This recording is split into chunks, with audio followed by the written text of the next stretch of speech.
Olá, bom dia. Estamos iniciando agora a videoconferência de resultados do segundo trimestre de 2025 da Engie Brasil Energia.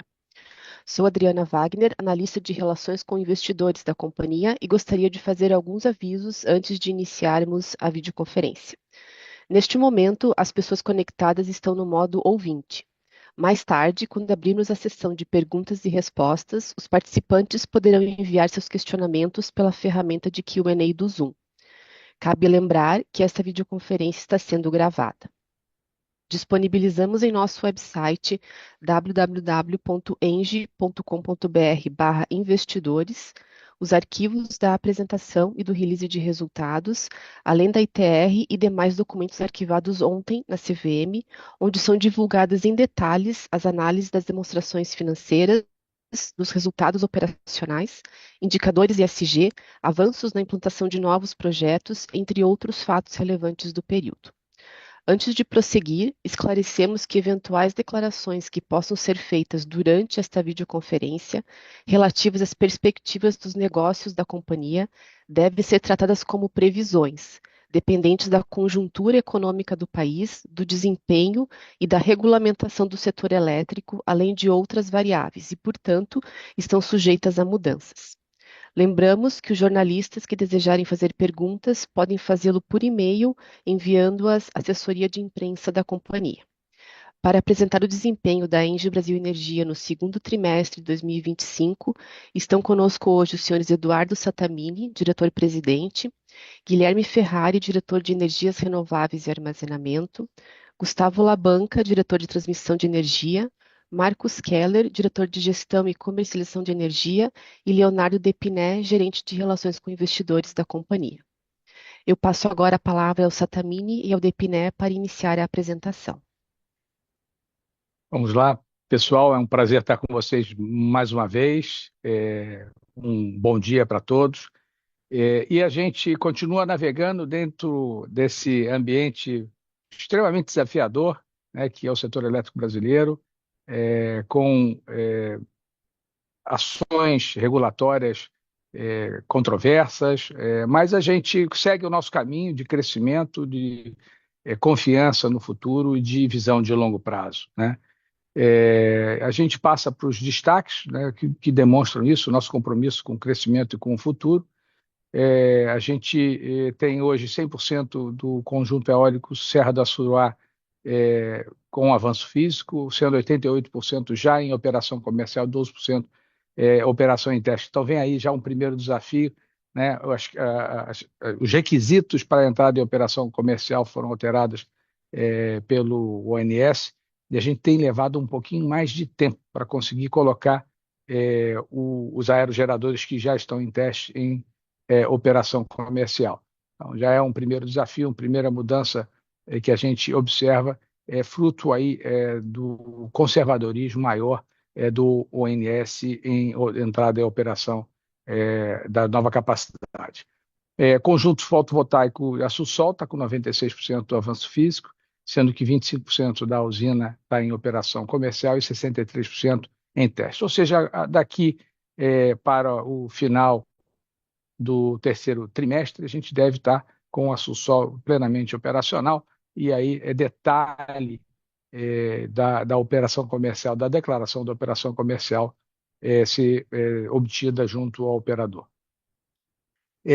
Nós concluímos também em julho a 15ª emissão de debêntures no valor de 2,2 bilhões, classificadas como debêntures verdes. Foi uma emissão abaixo do CDI, depois o Depiné vai falar um pouquinho, mas eu acho que foi 65 bips abaixo do CDI, mostrando a nossa capacidade de levantamento de recursos, a nossa competitividade em termos de custo de capital.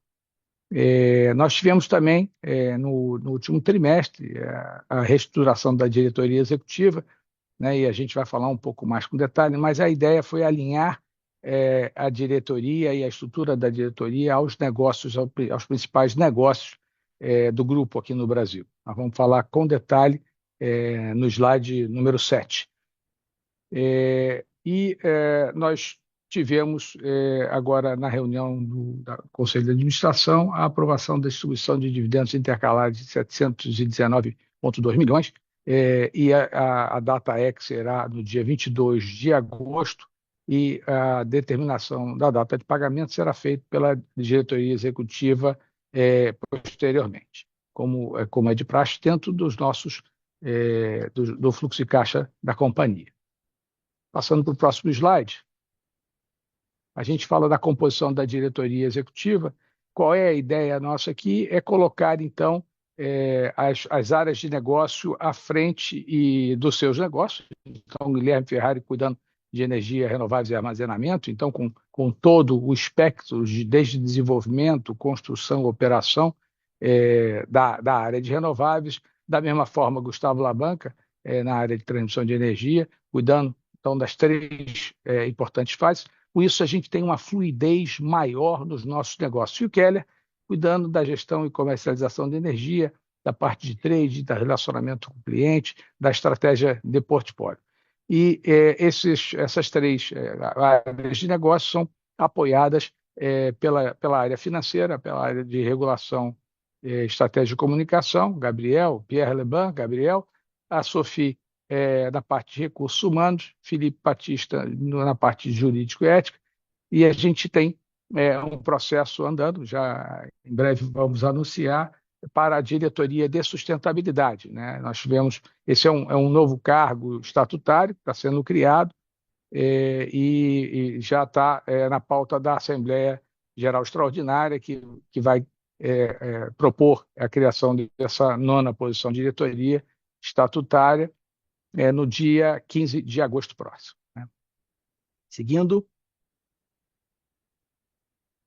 nos destaques financeiros, a gente traz os destaques, principalmente do EBITDA, cabendo lembrar que a gente tem alguns não recorrentes aqui que fazem uma distorção, né? Então, parece que a gente tem um decréscimo, né, no nosso EBITDA. Primeiro, a observação que a gente tem que ter é que comparar trimestre a trimestre, sempre a gente fala que é muito difícil numa empresa geradora, né, e uma empresa geradora que tem estratégias de sazonalização dos seus recursos, né? Então, a primeira observação é essa. E quando a gente tira a questão dos não recorrentes, a gente observa que a nossa estratégia de crescimento ela vem se configurando. Então, por exemplo, a gente tem aí um crescimento no EBIT entre os trimestres de 24 e 25, mesmo a comparação não sendo a comparação mais adequada, da ordem de 10%, né, do segundo trimestre de 24 para o segundo trimestre de 25, e da ordem também de 11% quando a gente fala em o acumulado do ano de 24 até o final do primeiro semestre e de 25.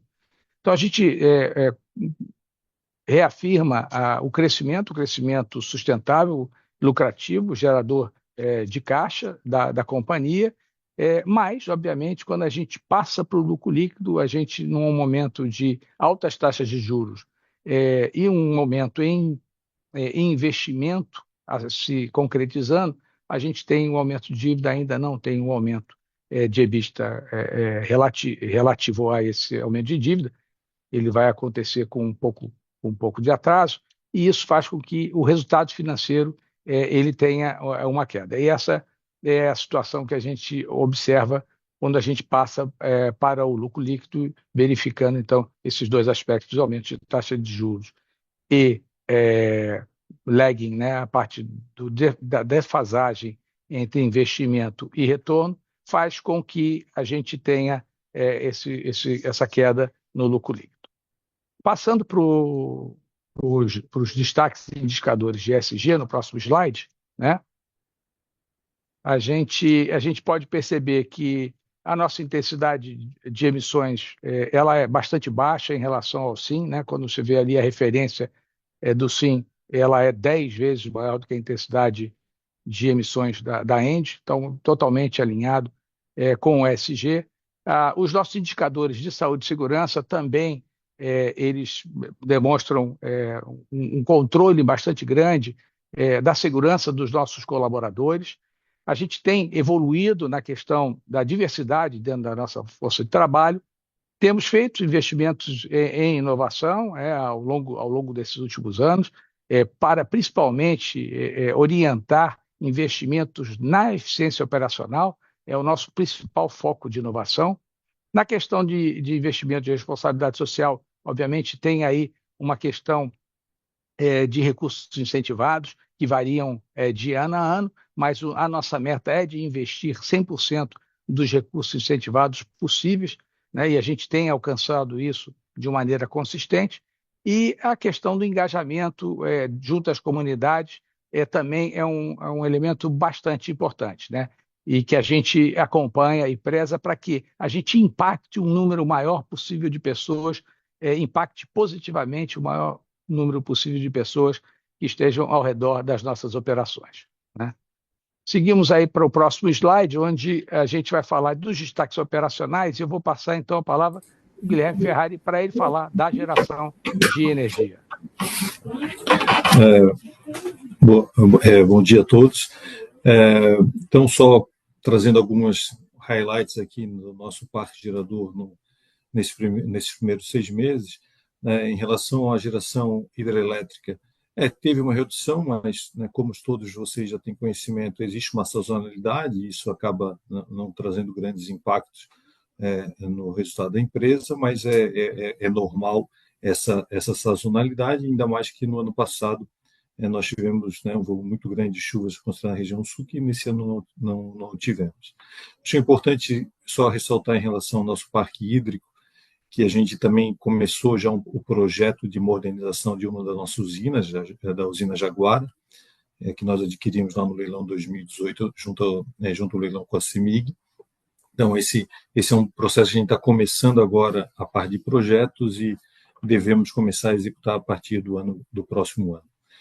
Em relação às energias renováveis, como o Sattamini já mencionou, nós temos aqui nesse trimestre, né, a entrada de Santo Agostinho, né, nosso projeto no Rio Grande do Norte, e também a Serra do Assuruá, que nós estamos no processo aqui de entrada de todos os parques eólicos.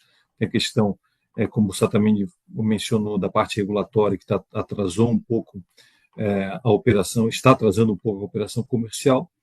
E no caso do solar, a mesma coisa, né? A gente teve no ano passado, né, o closing da aquisição dos projetos que nós adquirimos da Atlas. Então, isso também aumenta, né, o nosso volume de geração solar. E o projeto Açu-Sol, né, que também está entrando. E nós temos também aqui, no ano passado nós tivemos o problema em Paracatu, e também está retornando esse projeto, e também com uma expansão também.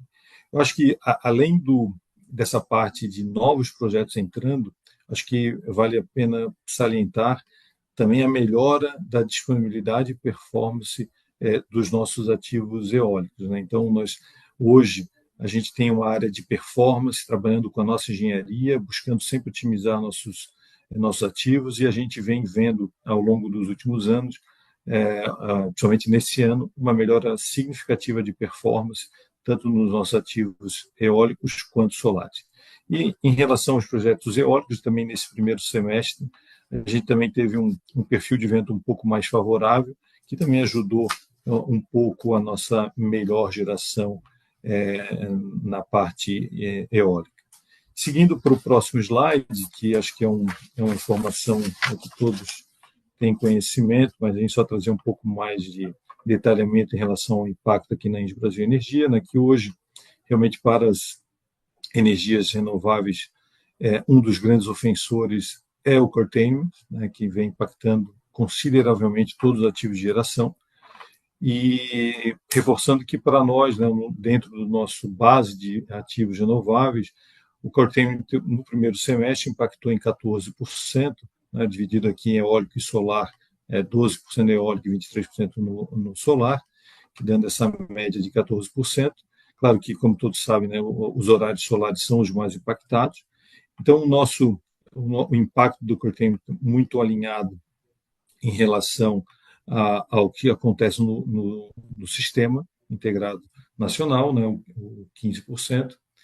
E, claro, quando a gente faz, né, a nossa análise dentro do nosso portfólio, esse impacto, né, reduz significativamente, né, dentro da nossa estratégia de diversificação de tecnologias e de diversificações regionais. Isso faz com que a gente, né, o impacto final do curtailment dentro do nosso portfólio fique em 5%. Então, acho que esses são uns highlights em relação à parte de geração nesse primeiro semestre. Então, passo agora, acho que, para a parte comercial com o Keller. Bom dia a todos, pessoal. Então, mostro aqui um resumo da nossa atividade comercial ao longo do trimestre. Vocês podem ver ali no gráfico da esquerda, né, que mantemos a nossa estratégia de venda gradativa do portfólio, com bastante atenção aos riscos, né, principalmente a questão do risco hidrológico, não somente ele, curtailment, mas principalmente a questão do risco hidrológico. Então, temos energia em pequena monta ainda, né, disponível para vender em 2026, um pouco em 2027, e gradativamente aumentando a nossa disponibilidade, sempre com essa nossa estratégia de vendendo a energia de maneira contínua, mas com ligeiras flutuações em termos de oportunidades de mercado. E isso se demonstra um pouco, né, no gráfico da direita. Vocês veem ali a disponibilidade a cada trimestre, né, por ano de entrega, por ano calendário. Então, não foi um trimestre onde tivemos vendas muito intensivas por algumas razões. Primeiro, porque houve uma tendência de queda de preço ao longo de todo o trimestre.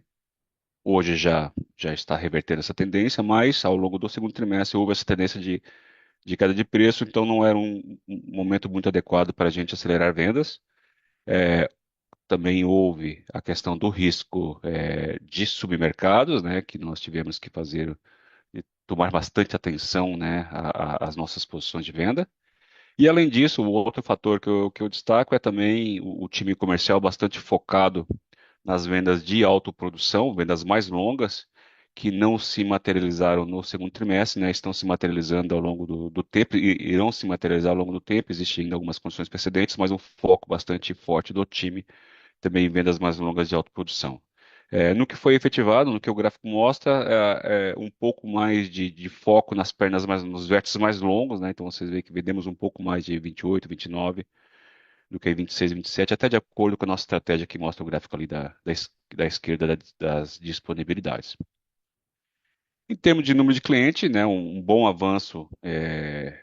Temos hoje 1.960, no fechamento do trimestre, 1.960 clientes, né, uma alta de quase 22% comparado com o ano anterior, com a mesma época do ano anterior, número de clientes livres.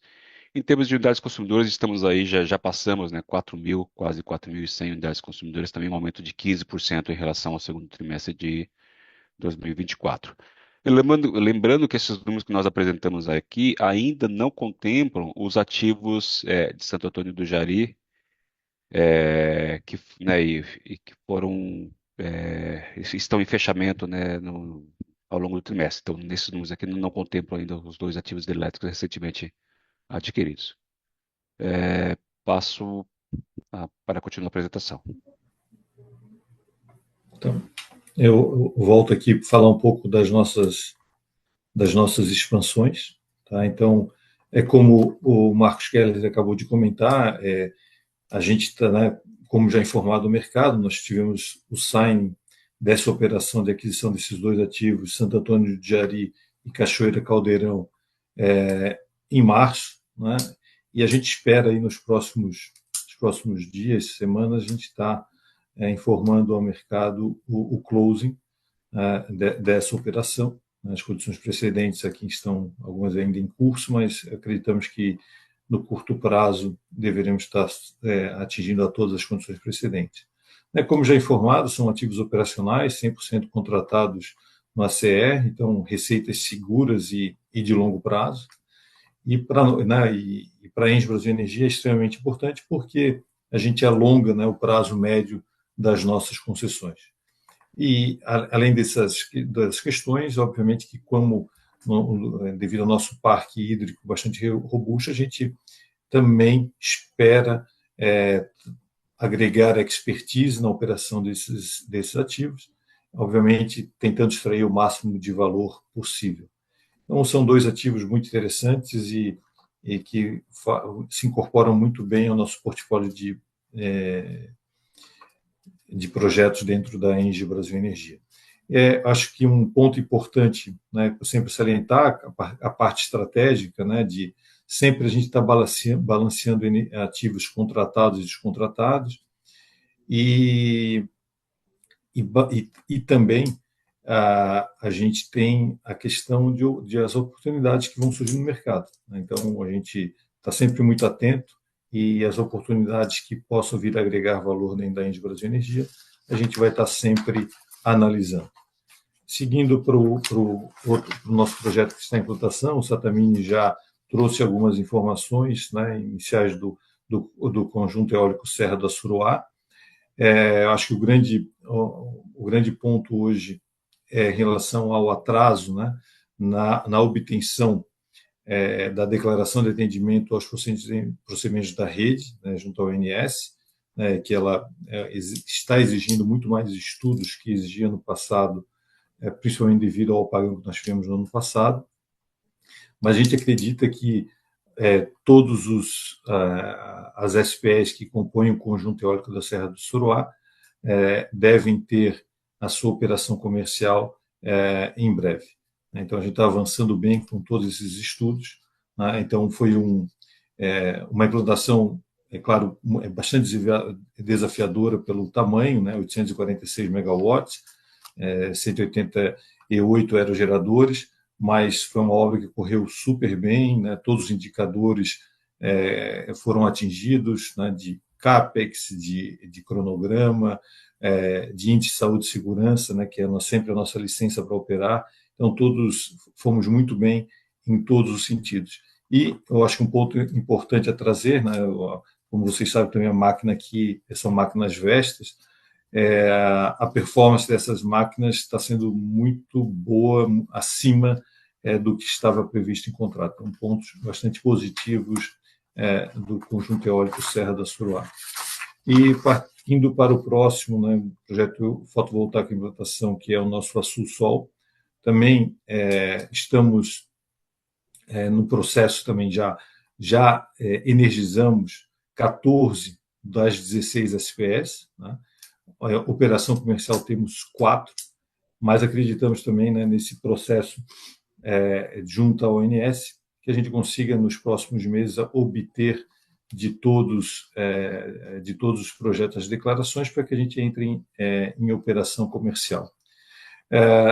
Também um projeto que está performando super bem, né, dentro do CAPEX previsto, dentro do cronograma previsto, e também índices de Health and Safety bastante interessantes, né, dentro das nossas expectativas.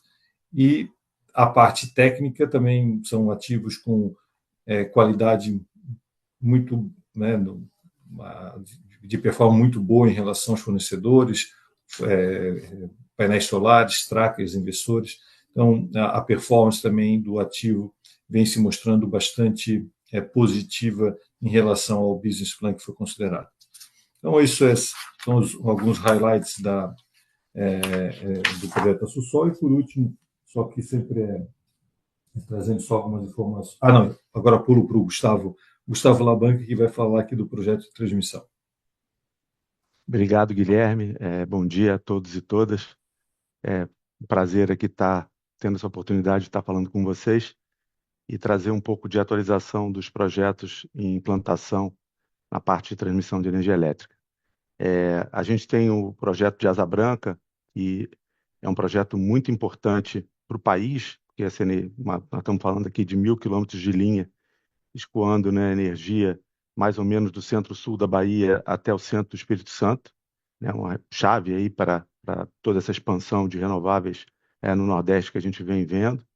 Um projeto que tem uma RAP já atualizada nesse novo ciclo de cerca de 283 milhões. E eu acho que as principais highlights aqui para a gente passar é que a gente está avançando muito bem no primeiro trecho, né, que é um trecho de 334 quilômetros, que representa mais ou menos 1/3 da RAP, e que a gente está prevendo o comissionamento e a operação comercial no último trimestre desse ano. Então, assim, muito importante a gente estar avançando nessas obras. Nós estamos falando de uma RAP aí em torno de 9 milhões de reais anuais, né? Também temos os outros 3 trechos em que a gente teve a emissão da licença prévia ambiental agora no final de junho, e estamos com as equipes trabalhando para a gente poder ter a emissão da LI e iniciar as obras assim que possível, com previsão para o início do ano que vem, né? Lembrando que a gente está falando de um projeto com capex de cerca de 2,7 bilhões de reais. O nosso próximo projeto em implantação é o projeto de Graúna, e também um projeto muito importante e localizado, que a gente tem bastante sinergia com o nosso projeto de Gralha Azul, né, ali em Santa Catarina e no Paraná, mas que também tem uma parte brownfield, né, que era um ativo da ISA, que fica no Espírito Santo, e já estava em operação, e a concessão vencendo, e fez parte desse lote no leilão do ano passado. Então, aqui também a gente tem uma notícia muito importante, que é o fato de que a gente já está operando o ativo 100% equipe própria da Engie Brasil Energia, desde o 18 de julho. É uma notícia bem bacana e em termos de receita, representa 5% da receita total de Graúna. Nós estamos falando de alguma coisa perto de 14 milhões de reais. Se a gente somar, né, com mais ou menos 90 do primeiro trecho de Asa Branca, a gente vai ter, já a partir de 26 anos cheio, 100 milhões de reais de receita adicional dos nossos ativos de transmissão, o que é muito importante.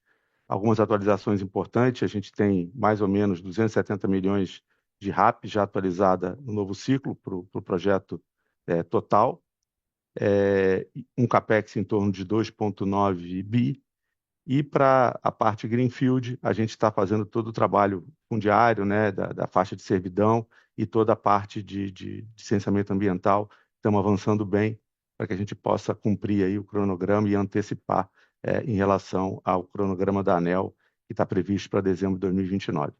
Eu vou passar para o Guilherme para falar das expansões, né? E antes, só fazer um highlight, que estamos com o time trabalhando também para o leilão de outubro, o leilão dia 31.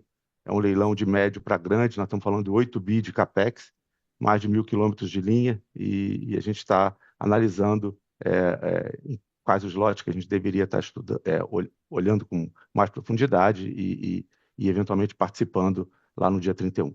Guilherme, obrigado aí. Tá bom.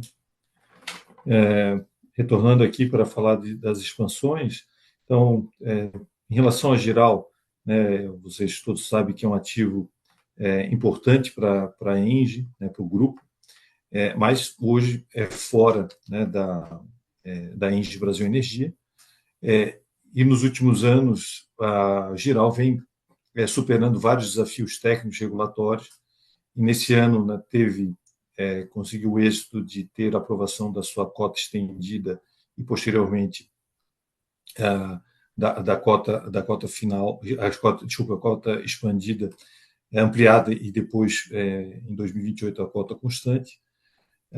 Então, é um ativo que qualquer uma eventual transferência, né, para a Engie Brasil Energia vai depender de uma aceleração do grupo, né? Então, isso a gente, né, acompanha. Hoje, na estrutura societária, né, vocês conhecem Engie, Eletrobras e Mitsui. Então, a gestão é toda feita dentro dessa estrutura acionária, mas se o grupo, em algum determinado momento, informar da necessidade de a gente estar incorporando a participação dentro da EBE, a gente vai analisar e vai avisar o mercado posteriormente. Passando para o próximo slide, em relação à nossa capacidade de expansão, como a gente já mencionou, a gente tem, né, os 2 projetos em construção, a Suruá e a Sul. O Gustavo já mencionou também um dos 2 de transmissão, e os projetos que nós temos em desenvolvimento ainda na nossa carteira, né, a gente são, né, opções que nós temos, ou alguns já nos pertencem, que, né, o Santo Agostinho, a fase 2, também o próprio projeto solar dentro do próprio Santo Agostinho, para a gente fazer um projeto híbrido, né? Em Umburanas, em Campo Largo, também nós temos a possibilidade de fazer algumas expansões, e alguns outros projetos solares. O ponto, né, eu acho importante, como todos, né, a gente já, não é novidade para vocês, né, da sobreoferta de energia. Então, a gente, né, vai manter esse pipeline para expansões futuras. Né. Não vislumbramos hoje, na situação atual, possibilidade de implantação de novos parques devido à situação, né, de sobreoferta de energia nos próximos anos. E aí, como o Keller e o Sattamini já mencionaram, algumas ações regulatórias têm que ser feitas para propiciar novamente que a geração descentralizada possa fazer novos investimentos sem continuar prejudicando o setor como um todo. Então, passo para o próximo, que acho que depende, né, que vai para a parte de desempenho financeiro. Obrigado. Oi, obrigado, Guilherme. Bom dia, pessoal. Aqui entrando, então, no desempenho financeiro. Acho que tem dois destaques aqui nesse slide. O primeiro aqui dos gráficos da esquerda, uma queda no ROI e também no ROIC. Uma parte disso é explicado por questões contábeis e até matemáticas, né? A gente tinha uma base de ativos mais antiga, que estava precificada a preços muito antigos e receitas inflacionadas. Então, à medida que a gente vai adicionando ativos novos, ele vai trazendo esse ROIC para um patamar mais normal. E o segundo ponto também, como são ativos novos, nem todos ainda entraram em operação e ainda não estão entregando todo o resultado esperado, e tanto eólico solar como as transmissoras em construção. No gráfico da direita, naquelas pizzas ali embaixo, a gente vê que alguns anos atrás, lá em 2016, a gente era 100% geração, hoje já temos 25% fora de geração, cerca de 16 as transmissoras que a gente tem e 9% representando o transporte de gás com a TAG. Indo para o slide seguinte, então a gente vê a variação da nossa receita operacional. Ela teve um crescimento de 10%, mesmo com a redução por conta da indenização de Santo Agostinho, que é essa primeira barra de 261 milhões. Teve um grande efeito positivo também, que foi a receita de construção dos ativos de transmissão. Então, olhando trimestre contra trimestre, a gente tem essa variação expressiva ali de 10%. No slide seguinte, a gente vê o resultado de participações societárias. Nesse caso aqui é a contribuição da TAG. Então, esse aqui é o segundo trimestre isolado da TAG, né? TAG 100% teve um lucro de 1.137 e a nossa participação dentro desse lucro, 17,5%, correspondeu a 199 milhões. Isso foi quase 50 milhões acima do mesmo trimestre do ano passado. Foi um resultado forte. Teve um efeito não recorrente no resultado financeiro positivo, mas ainda assim foi um resultado forte. Indo para a evolução do EBITDA, esse é um gráfico um pouco mais complexo, digamos assim. Nas pontas de fora, a gente tem o EBITDA societário, né, como ele é publicado pela contabilidade. Depois a gente vem avançando para o meio nos EBITDA ajustado, então a gente tira os não recorrentes. E em seguida a gente ainda tira todos os efeitos de IFRS, né, de FRIC 12, então os efeitos principalmente de transmissão e de ativos financeiros e ativos de contratos de Jaguara Miranda. Então a gente chega nas barras centrais, que é o nosso resultado mais próximo do que a gente chamaria de regulatório. Então a gente vê que um EBITDA caindo por volta de 8%, mas de novo tem um efeito ali de 261 milhões da questão de Santo Agostinho. Desconsiderando esse efeito na base, daria um resultado ajustado ali crescendo cerca de 7%, que representa um pouco mais essa variação orgânica do período. E lá no fundo também o 47 milhões, o último slidezinho azul é a melhora da TAG frente ao mesmo trimestre do ano passado. Seguindo então para a variação do lucro, aqui a gente vê um não recorrente caindo 35 e o recorrente então caindo 34.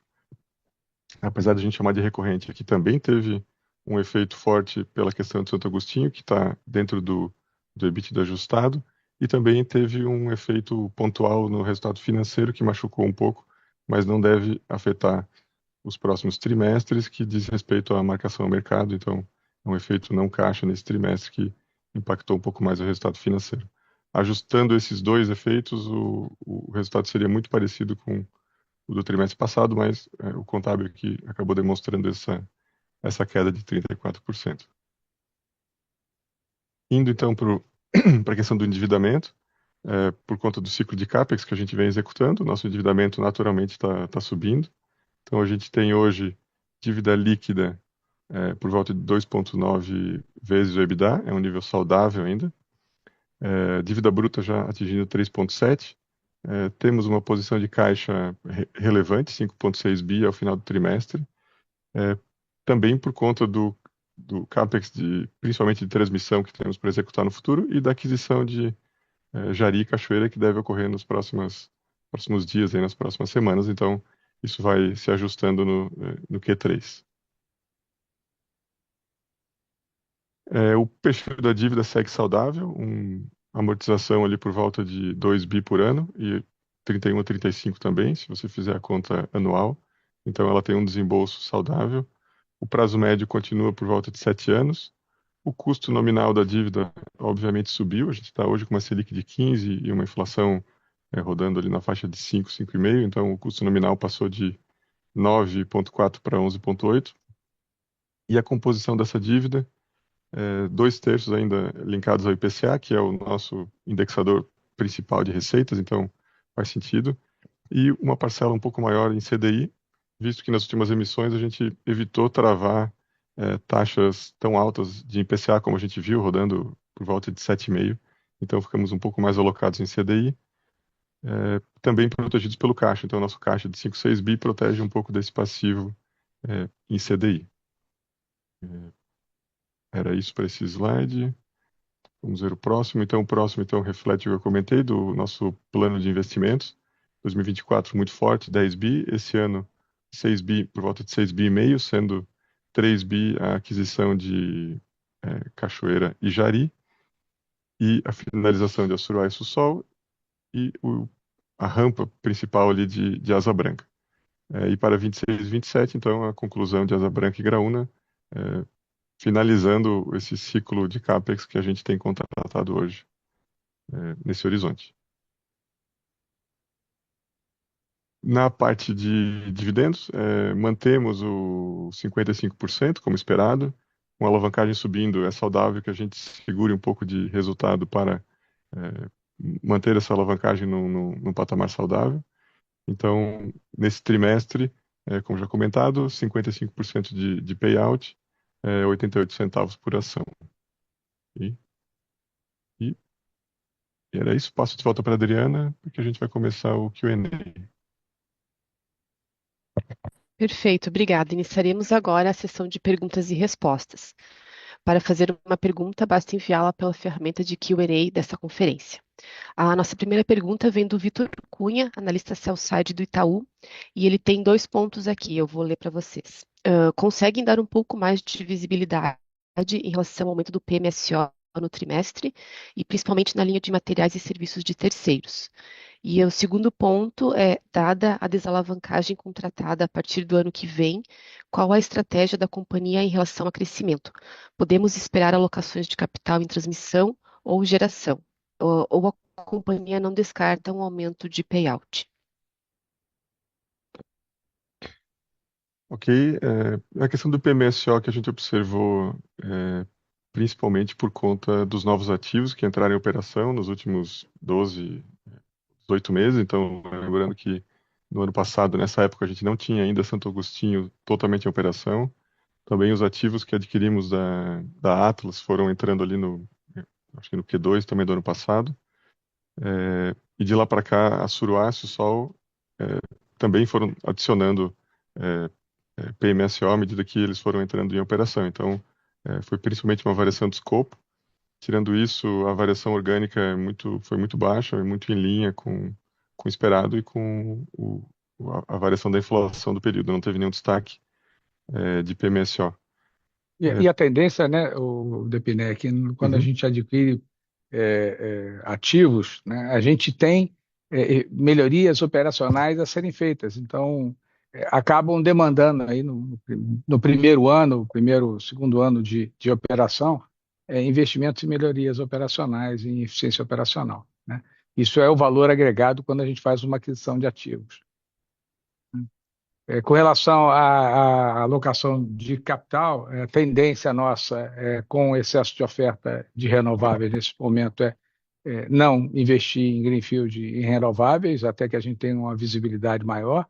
Renováveis, eventualmente, a gente poderia fazer investimentos através de M&A contratados, como é o caso de Equinox, né, que são as duas usinas que a gente adquiriu da EDP, fazendo o closing financeiro nas próximas semanas, e continuar investindo em greenfield na parte de transmissão, temos tido bastante sucesso, crescendo pouco a pouco o nosso portfólio de linhas de transmissão, né? E o Gustavo está encabeçando esse time aí, vai olhar leilões aí agora no segundo semestre, né?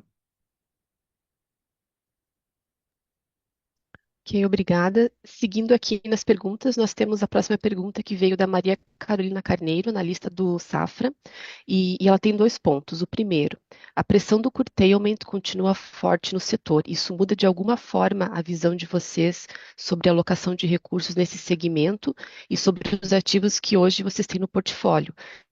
E se acham que tem como resolver o problema no curto prazo? E o segundo ponto, vimos que aparentemente venderam alguma energia para vértices mais longos. Como está o mercado e a liquidez? Guilherme, você quer responder a primeira, eu complemento, e depois a segunda eu acho que o Keller poderia assumir, né? Sim, sim. Em relação ao curtailment, acho que é o que o Satamini e eu já tinham mencionado. Acho que o ambiente hoje para novos investimentos realmente ele não é propício, né? O curtailment realmente está maltratando muito, né, os geradores renováveis. A gente tem essa proteção de ter um portfólio com as hidros, mas o impacto realmente é significativo a questão do curtailment.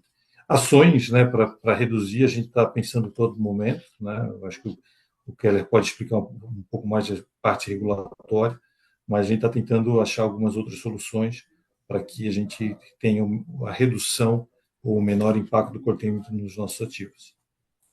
Eu acho, talvez completando, Guilherme, uma mensagem que pode ficar, e é muito importante, a gente já vem dando isso há alguns anos, é a contenção do crescimento da geração distribuída, né? A geração distribuída realmente é um grande problema para o setor elétrico, aí eu diria, é um problema para o setor elétrico no desenvolvimento da capacidade de geração, na administração da rede de distribuição, no bolso do consumidor, assim, acaba gerando distorções e problemas para todos os agentes. Eu acho que não, a não ser aqueles próprios que se beneficiam da geração distribuída. Então, a contenção de geração distribuída é importante. A gente vem falando isso, a gente vem tentando criar o convencimento. Eu acho que já existe um convencimento no setor, mas é uma questão que precisa ser movimentada dentro do Congresso e precisa ter uma conscientização maior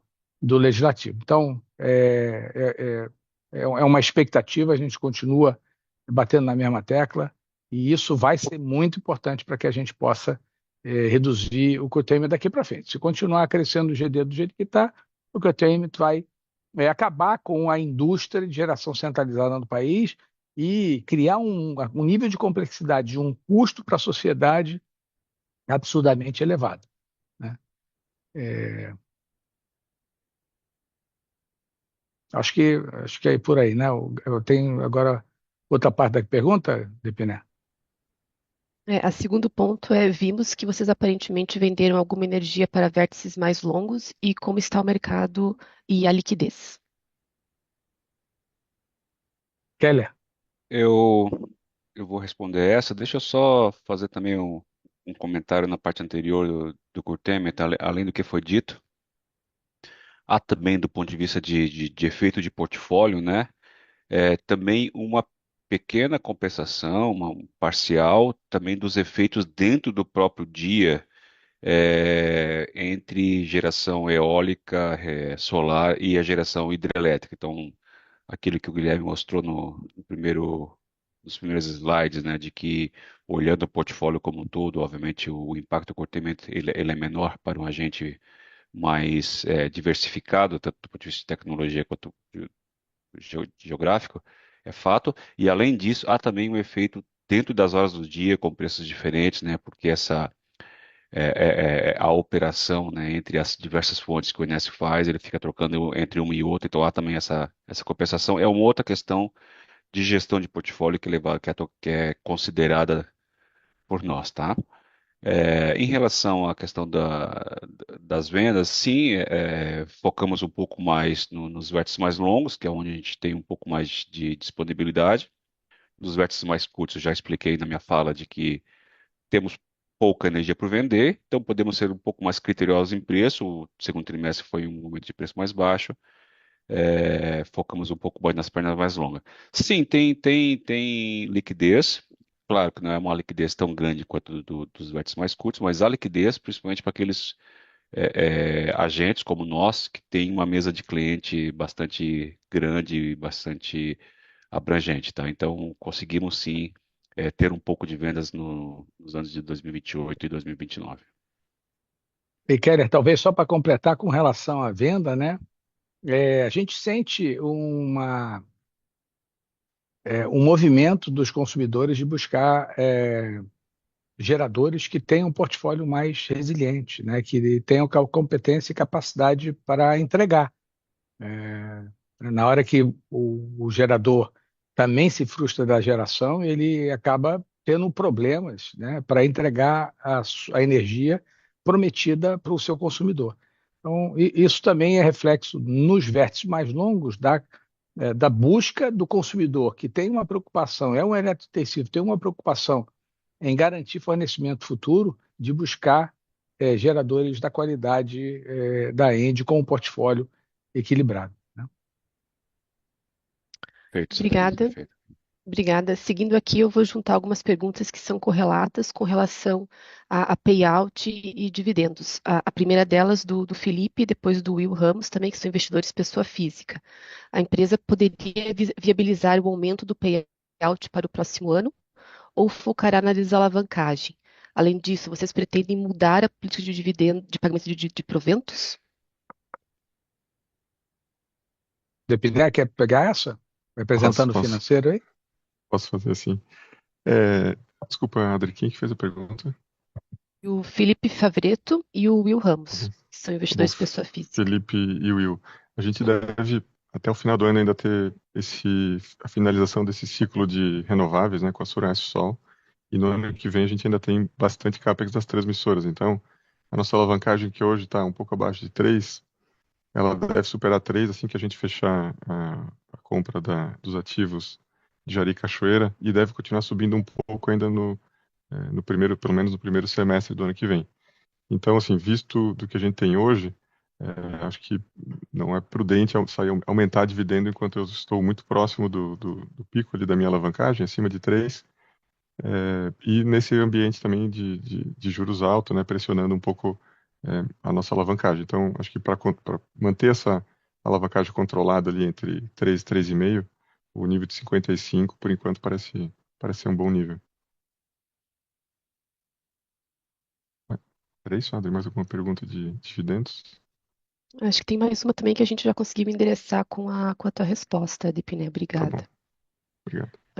Seguindo aqui, a próxima pergunta é do João Pimentel, analista sell-side do Citi, e ele coloca: a conclusão do aumento da garantia física de Jirau seria o último marco pendente para se pensar na transferência desse ativo para a Engie Brasil? E considerando o volume relevante de recursos necessários para a aquisição, como comportar isso dentro de um balanço que ainda parece restritivo? Só que eu começo e depois concluo, finalizo ali. Mas em relação, obviamente, que a questão da cota ampliada é um fator importante, como eu mencionei, nos últimos anos, geral vem também resolvendo algumas questões regulatórias adicionais, questões ambientais, então o ativo está cada vez com menos risco, mas não é, né, esse fator não é a condição precedente para tal, né? Então, tem outros fatores, como isso a gente tem um alinhamento com o grupo, né, o grupo que vai se posicionar, e assim que ele se posicionar, né, como eu comentei, a gente vai comunicar ao mercado, mas a princípio não é, né, não é a condição precedente para tal. É isso aí, na verdade, o que a gente vê é geral tendo uma evolução do seu desempenho e solucionando os seus problemas ao longo do tempo, e com isso a gente ficando cada vez mais próximo sim, de uma transação. E a questão de pressionar um balanço, né, ela realmente é uma preocupação, né? A gente já está com um balanço mais cheio, diria assim, né? A gente não está totalmente ocupado, não está full, a lotação cheia, mas a gente já está com um balanço já um pouco mais pressionado do que se a gente olhar alguns anos atrás.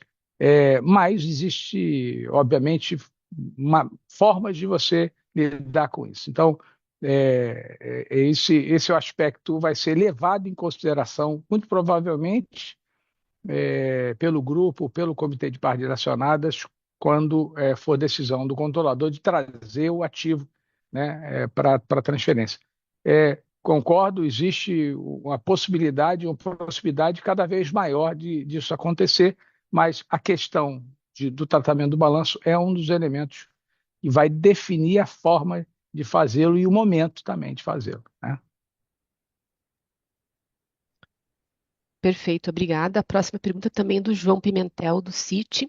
Ele pergunta, em relação à TAG, como vocês estão vendo essas discussões em relação ao LRCAP e a questão do pass-through do gás? Eu vou aproveitar que o Gustavo, recém-egresso da TAG, estava tocando esse negócio até pouco tempo, continua acompanhando também como nosso representante hoje no board da TAG, e tem um pouco mais de cores aí para dar para vocês sobre isso. Gustavo? Obrigado, Sata. Excelente pergunta, João. Assim, esse é um tema que precisaria de mais tempo para a gente conversar. Então, quando você tiver com a Adriana e o Depiné, eu posso me juntar e a gente falar um pouco mais detalhado. Mas, de linhas gerais, acho que o adiamento em si do LRCAP é muito ruim para o setor como um todo, né? A gente sabe que o ONS está preocupado com necessidade de atender a ponta. Então, a gente tem bastante térmica que tem contratos vencendo e que precisavam renovar esses contratos e estarem disponíveis aí para atender o setor elétrico quando necessário, né? Nós estamos falando aqui de térmicas flexíveis. O adiamento não foi por conta dessa questão do pass-through, e não é do transporte, mas o adiamento por conta do fator A, que, para quem está acompanhando, é a questão da flexibilidade operacional das térmicas. O ONS hoje precisa de despacho rápido, e ele valorizou, né, isso nas regras do leilão. Então, a judicialização foi nesse fator A. A questão do pass-through, que eu posso falar é que não vai existir segurança de suprimento se não houver uma integração de todas essas térmicas na malha de transporte. Quando você tem fontes isoladas, né, terminais de GNL isolados da malha de transporte, linkadas direto a uma térmica, você não tem garantia de suprimento, porque você pode ter qualquer indisponibilidade do terminal, seja por motivo climático, de maré, seja por indisponibilidade do navio, preço mais alto em outros países, a gente já viu isso, e o navio não estiver lá, e você não tem essa segurança de despacho para o setor elétrico. Mas eu volto, tá, João, e a gente pode marcar com a Adriana e com o Depiné, a gente conversar um pouco mais sobre esse assunto, porque realmente ele é bem longo. Obrigado aí. Obrigada, Gustavo. A próxima pergunta vem do Marcos Andrade, investidor pessoa física. Ele pergunta, recentemente ocorreu o leilão do GSF, no qual imaginei que a participação faria bastante sentido para a Engie. Poderiam compartilhar os motivos pelos quais optaram por não participar?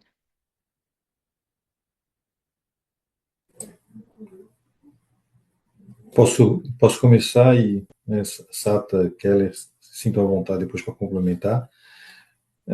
Mas, basicamente, a gente realmente analisamos, né, a gente fez uma análise, mas nas últimas semanas, ou dias antes do leilão, várias incertezas, né, começaram a ser afloradas, né? Então, teve o questionamento de um dos diretores da ANEEL em relação ao WOC, Também algumas questões do próprio leilão tinham algumas margens de interpretação que trariam muito risco a quem, principalmente quem fosse o marginal, né?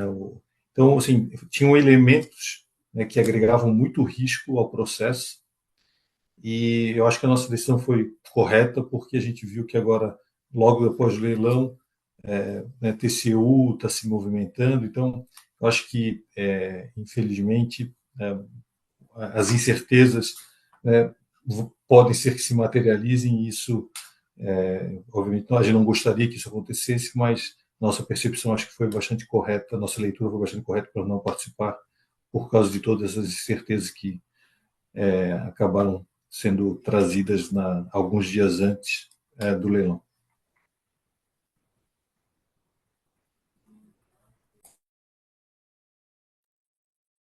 Guilherme, sem complementação, acho que você cobriu os pontos aí importantes. Definição, em função do risco regulatório, foi não participar. Perfeito, obrigada. A próxima pergunta é do Ricardo Setolo, investidor pessoa física, e ele pergunta qual a razão para a data dos pagamentos dos dividendos não ser divulgada junto com o anúncio da Datacom. Eu acho que aqui a gente pode só complementar que a Datacom ela é sempre divulgada junto com os avisos acionistas, tanto a Datacom quanto a DataX. E normalmente a data de pagamento ela é divulgada posteriormente, nesse sentido. Eu acredito que seja essa o direcionamento da pergunta do Ricardo. Isso, vou responder essa. Como a gente tem ainda um dividendo já programado para pagar por volta do dia 20 de dezembro, não vou lembrar a data agora. Então, esse próximo agora do primeiro semestre deve ficar no Q1 de 2026. A gente preferiu não colocar data, mas porque está muito longe e essa programação não é tão.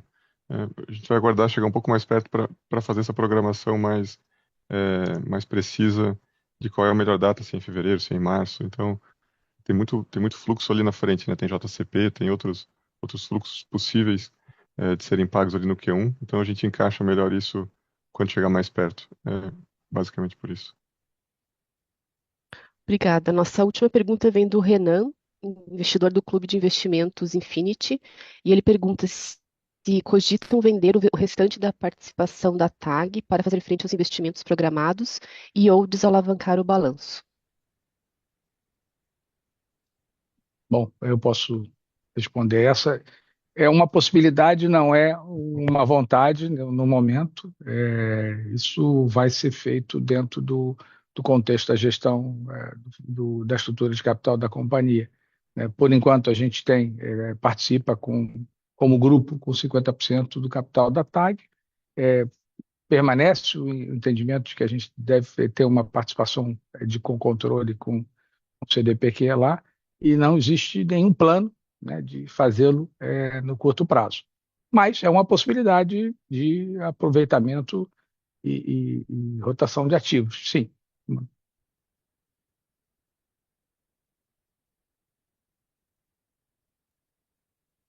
Perfeito, obrigada. Nós encerramos neste momento a sessão de perguntas e respostas e eu gostaria de passar a palavra ao Sattamini para as considerações finais. Eu queria agradecer a todos a presença aqui nessa nova configuração. Eu acho que cria um dinamismo também e acesso dos investidores aos demais executivos do grupo, né? A gente está inaugurando uma nova fase, uma nova estrutura, e a gente quer dar mais transparência às nossas operações e buscar, obviamente, uma competitividade e uma eficiência operacional cada vez maior com essa estrutura.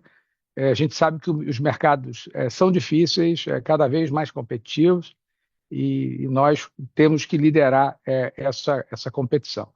Então, esse é o propósito nosso, está aqui, gerar transparência e informação para os nossos investidores.